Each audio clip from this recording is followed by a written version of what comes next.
पैसे लेने के लिए कॉलोनी के खड़ा नहीं हुआ, मैं कॉलोनी के काम के लिए खड़ा हुआ। भी हमारे विरोधी, जो भी हमारे समर्थक, यहाँ की महिलाएं गड्ढों में गिरने पे मजबूर हैं, यहाँ के बुजुर्गों को घर से बाहर आने में 10 बार सोचना पड़ता है। क्योंकि ये मेरा अंतिम चुनाव है जी, कि लोग आपको क्यों समर्थन करेंगे, दूसरे कैंडिडेट को क्यों नहीं समर्थन करते। तो चुनाव था बहुत संघर्षपूर्ण था, लोकल चुनाव में कहीं भी किसी पार्टी को उतना स्टैंड नहीं मिलता जितना एक लोकल प्रत्याशी को मिलता है। जो ढीला भर भी काम नहीं हुआ। क्या क्या समस्याएं दूर करवाएंगे, चुनाव में कितना पैसा खर्च करने वाले हैं ये बता दो। जो पढ़ा लिखा इंसान होता है ना, वो खाने पीने में इतना बिलीव नहीं रखता लोकल चुनाव में, और लोकल लोगों के संग उसने कितना काम किया है ये मैटर करता है ना। वो ये कहे यार मैंने तो तुझे पिला के वोट लिया है। नमस्कार, स्वागत है आपका हमारे ब्लॉग में। आज का ब्लॉग काफ़ी ज़्यादा स्पेशल और बहुत ज़्यादा पॉलिटिकल होने वाला है, क्योंकि हमारे क्षेत्र में चुनावी माहौल शुरू हो गया। जी हाँ, काफ़ी समय से अटके हुए थे नगर निगम के चुनाव, यानी नगर निकाय चुनाव। हमारे क्षेत्र में नगर निगम लगता है, जो कि बरेली नगर निगम है। 9 अप्रैल को प्रेस कॉन्फ्रेंस करके राज्य चुनाव आयोग ने बता दिया था कि जो राज्य में है जो 2 चरण में जो है चुनाव होने वाले हैं, जिसमें पहला चरण जो है 4 मई को होगा, दूसरा चरण जो है 11 मई को। हमारे यहाँ 11 मई को चुनाव है और हमारे प्रत्याशी हमारे घर से हैं। हमारे पिताजी वार्ड नंबर 26 से चुनाव लड़ रहे हैं, तो हमने सोचा क्यों ना आज उनके संग बैठ के बातचीत की जाए और उनके चुनावी एक्सपीरियंस के किस्से आपके संग शेयर किए जाएं। तो चलिए आपको मिलाते हैं अपने पिताजी से और करते हैं उनसे बातचीत।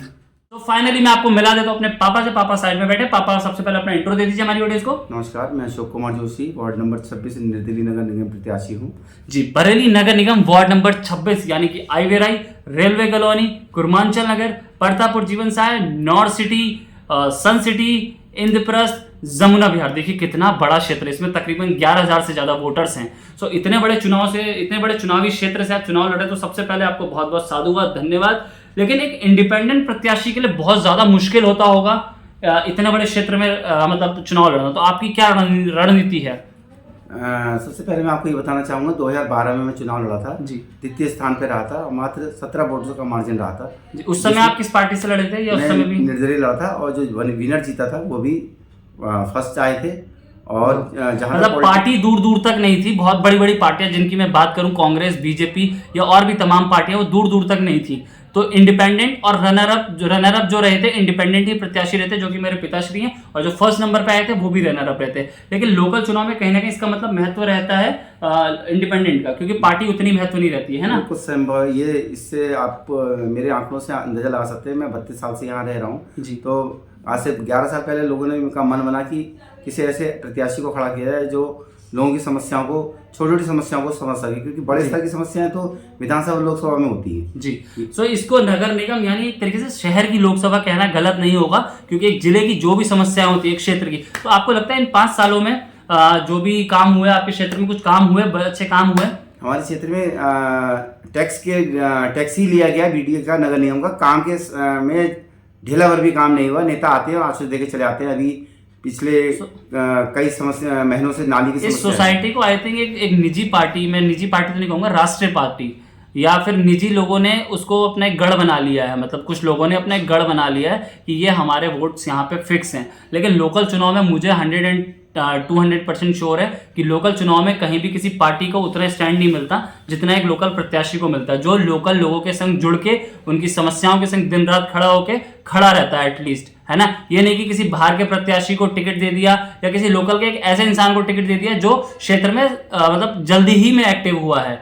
ऐसा नहीं कि जो काफी समय से एक्टिव कर। तो आप कितने समय से अपने क्षेत्र में एक्टिव है, मेरे को ये बता दीजिए। मैं 13 साल से अपने क्षेत्र में एक्टिव हूँ और 11 साल से मुझे चुनाव का सफर हो गया। तो पहला चुनाव आपने 2012 में लड़ा जी। तो उसमें आप जैसे निर्दलीय लड़े तो बहुत सारी चुनौतियां हुई, और अब आप में पहले के चुनाव और आपके चुनाव में क्या अंतर लगा? मतलब आपने क्या क्या सुधार? 2012 में मेरे को जो चुनाव था बहुत संघर्षपूर्ण था, क्योंकि एक एक जगह पे मेरे को लोगों की समस्याएं, बाधाएं मतलब मेरे पे डाली जा रही थी। 17 में पॉलिटिकल प्रेशर था, और 17 में वो लोग मेरे से 17 में वो लोग समझ गए कि 12-17 के बीच में 5 साल में इसने कितना काम किया। उस बार हमारा परसेंटेज भी बढ़ा 17 में, पर हम जीत नहीं पाए, ये संभव है। पर यह है कि लोगों का समर्थन आज भी मेरे पास इतना है कि जिससे मैं अपनी जीत को आगे बढ़ा सकता। क्या लगता है कि लोग आपको क्यों समर्थन करेंगे, दूसरे कैंडिडेट को क्यों नहीं समर्थन करते? आपने ऐसे क्या लगता है? मैं अपने बारे में कहना तो अतिशयोक्ति नहीं होगी, क्योंकि मैं लोगों के दुखों में ज़्यादा जाने की कोशिश करता हूँ। क्योंकि सुख में तो हर आदमी के खड़ा रहता है। अगर आप किसी दुख में आप खड़े भी हो गए तो उसको एक मनोबल उसका बढ़ता है। बहुत अच्छी बात कही। मेरी अपनी व्यक्तिगत सोच है। सुख में तो हर कोई खड़ा हो जाता है, दुख में खड़े होने वाला है एक अपनत्व का एहसास कराता है इंसान। ये बहुत बढ़िया बात है। तो आपके क्षेत्र में लगभग कितने प्रत्याशी इस समय चुनाव लड़ रहे हैं? हमारे क्षेत्र में इस समय लगभग 7-8 प्रत्याशी जो कंफर्म हो गए। अभी तो ये आंकड़ा बढ़ता और घटता रहेगा, क्योंकि अभी जब तक नामांकन वापस लेने की भी एक तारीख अभी आएगी। सो फिलहाल बहुत सारी समस्याएं आपके क्षेत्र में, कुछ समस्याओं को हमारे दर्शकों को रूबरू कराइए, जो हमारे कॉलोनी के दर्शक देख रहे हैं। अगर आपको हम पार्षद का वोट देते हैं एज अ पार्षद, तो आप हमारे क्षेत्र की सबसे पहले क्या क्या समस्याएं दूर करवाएंगे? सबसे मूल समस्या जो हमारी कॉलोनी की है वो ड्रेनेज की है जी, क्योंकि आदमी जहर पी रहा है, बिल्कुल पानी नीचे जा रहा है जी, और नालियों की निकासी नहीं है जी। और अभी बीच में हमारी कॉलोनी में करीब 4 फीट 15 दिन तक पानी भरा रहा है, जिससे पूरी कॉलोनी। मैं तस्वीरों के माध्यम से आपको जरूर दिखाऊंगा वो तस्वीरें। काफी ज्यादा दर्ददायक ऐसी तस्वीरें थी, क्योंकि यहाँ के जो निवासी हैं टैक्स दे रहे हैं बकायदा, है ना, हर चीज का टैक्स दे रहे हैं भाई साहब, ऐसा नहीं कि टैक्स नहीं दे रहे, उसके बाद भी उनकी समस्याओं को सुना नहीं जा रहा। 5 साल में जो भी सरकार यहाँ पे रही है शहर की, चाहे यहाँ के पार्षद, ऐसा कोई काम नहीं है। यहाँ की महिलाएं गड्ढों में गिरने पे मजबूर हैं, यहाँ के बच्चे बदबूदार वो बदबू सूंघ रहे हैं, स्कूलों में जाने में दिक्कत होती है, बुजुर्गों को घर से बाहर आने में 10 बार सोचना पड़ता है। मैं खुद अपनी स्कूटी लेके गया तो मेरे घुटने घुटने तक पानी भरा है। तो ऐसी बहुत सारी समस्याएं हैं जिनको लेकर शायद आप काम करेंगे। अगर मौका मिला निश्चित तौर पे किया जाएगा। तो शहर के और इस क्षेत्र के लोगों को सोचना चाहिए कि आपको किस इंसान को चुनाव में उतारना है और किस इंसान को चुनाव में विजयी बनाना है। सो आपका जो पॉलिटिकल एक्सपीरियंस है वो हमने जान लिया। सो आपने किसी पार्टी से आवेदन क्यों नहीं किया, मतलब आपने पार्टी से क्यों नहीं मांगा? मैंने एक नेशनल पार्टी से टिकट मांगा था। एक नेशनल पार्टी का नाम बताएंगे आप? भारतीय जनता पार्टी से मांगा था, पर मेरा टिकट किस कारणों से काटा गया ये पार्टी का निर्णय है। बहुत सारे लोग जानते हैं किस कारणों से काटा गया, क्योंकि मैं मुंह से नहीं बोल सकता, वो भी मुंह से नहीं बोल सकते, बहुत सारे रीजंस होते हैं, है ना। पार्टी के, चलिए पहली बार हमने चुनाव लड़ा, मेरे पिताजी ने चुनाव लड़ा, नहीं टिकट मिला, कोई बात नहीं, लेकिन दूसरी बार फिर से आवेदन किया था, फिर से नहीं मिला, और तीसरी बार फिर से आवेदन किया, जो कि इस बार भी बरका एक तरीके से नहीं दिया गया। सो फिर से आप इंडिपेंडेंट तैयार हैं? बिल्कुल। ऐसा कोई आपके पास दबाव आज तक इन 10 सालों में बनाया गया कि आप बैठ जाइए पैसे ले लीजिए, ऐसा कुछ हुआ? कुछ 12 में आया था, 17 में भी 1-2 लोग आए मेरे पास, मैंने कहा मैं पैसे लेने के लिए कॉलोनी के खड़ा नहीं हुआ, मैं कॉलोनी के काम के लिए खड़ा हुआ। जी, ये बहुत बढ़िया बात है, क्योंकि बहुत सारे लोग जो होता है कि चुनाव में इसलिए खड़े होते हैं क्योंकि उनको पैसे मिल जाए वो बैठ जाए, जो कि शायद आपकी फितरत में नहीं है, लेकिन बहुत सारे लोगों की फितरत में यही होता है चुनाव लड़ने पे। बट आपके असल मुद्दे हैं कि आप लोगों के लिए खड़े होना चाहते हो और लोग आपके पीछे खड़े हैं। आपको लगता है पैसा ज्यादा मतलब पावरफुल होता है, या फिर आपके जो पीछे बैक सपोर्ट लोग खड़े हैं? लोगों का समर्थन चाहिए, पैसा तो आता है जाता है, पैसे का। तो आप चुनाव में कितना पैसा खर्च करने वाले हैं ये बता दीजिए। मतलब बहुत लोग मैंने देखा चुनाव में भाई कोई लिमिट नहीं होती, भाई साहब इतना पिला देते हैं, खिला देते हैं, लेकिन वोट भाई उसी को पड़ता है जिसके आदमी जिसके दिल में होता है ना।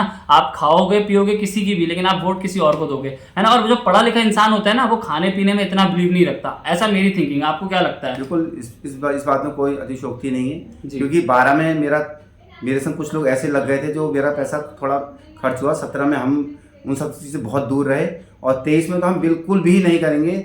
यहाँ तक कि अमूमन हम अगर नॉमिनेशन करने जाएंगे तो वो भी हम अपनी स्कूटी से ही जाएंगे, कम से कम चीजों में खर्च करेंगे, आप ये कहना चाहते हैं? ताकि हम लोगों से ये कह सकते हैं कि चुनाव में पैसा खर्च करना एक अलग चीज होती है और काम ही केवल पैसा खर्च करके चुनाव लड़ा नहीं जा सकता, है ना। पैसा खर्च करना होता तो बहुत सारे बिजनेसमैन जो होते हैं वो टिकट खरीद के, और बहुत सारी चीज होती है, मैं नहीं कहूंगा केवल टिकट के भरोसे नहीं लड़ता चुनाव इंसान, है ना। आदमी का व्यवहार होता है लोकल चुनाव में, और लोकल लोगों के संग उसने कितना काम किया है ये मैटर करता है ना। तो आपने बहुत सारे काम किए हैं लोगों के लिए, तो आई थिंक वो आपको कहीं ना कहीं सपोर्ट करेंगे, और ऐसा कि पिछले 10 सालों से लोग सपोर्ट कर रहे हैं। तो इस साल कुछ मैसेज देना चाहेंगे आप अपने दर्शकों को, या हमारे जो कॉलोनी क्षेत्र के और जो वार्ड 26 क्षेत्र के लोग देख रहे हैं, आईवीआई कुरमांचल नगर कॉलोनी, इंद्रप्रस्थ, प्रतापपुर से? मैं इस बार आपके माध्यम से बस इतना ही कहना चाहता हूँ कि ये मेरा अंतिम चुनाव है जी, और इसमें मेरे को आप जितना जन समर्थन देंगे और आप मेरे को 5 साल जो मौका मिलेगा उसमें आप मेरी वर्किंग आपको पता लग जाएगी, क्योंकि मैं पेपर वर्क में स्टैंप ना होने की वजह से ही काम रुक जाते हैं मेरे जी, क्योंकि स्टैंप मैंने देखा है बहुत सारे काम यहाँ पे लोग आते हैं करवाने। हमारी जो दुकान है वहाँ पे लोग आते हैं, बातचीत करते हैं, अपने काम करवाते हैं, और पापा के माध्यम से थोड़े बहुत कुछ काम हो जाते हैं। तो बट जब तक कोई ऑफिशियल स्टैम्प नहीं थी तो दिक्कतें होती हैं। बट कभी जब दूर के क्षेत्र का सभासद या पार्षद बनता है तो बहुत सारी दिक्कत होती है, इंसान को वहाँ जाना पड़ता है ना। तो ये सब बहुत सारे मुद्दे हैं, बहुत सारी बातें हैं। अभी चुनाव आते रहेगा, सो आप लोग चुनाव का मज़ा लीजिए और वोट उसी को दीजिए जो आपके लिए काम आ सके। ये नहीं जो जल्द में ही सक्रिय हुआ हो, या फिर जो दूर क्षेत्र का आपके क्षेत्र में आके चुनाव लड़ रहा हो, है ना।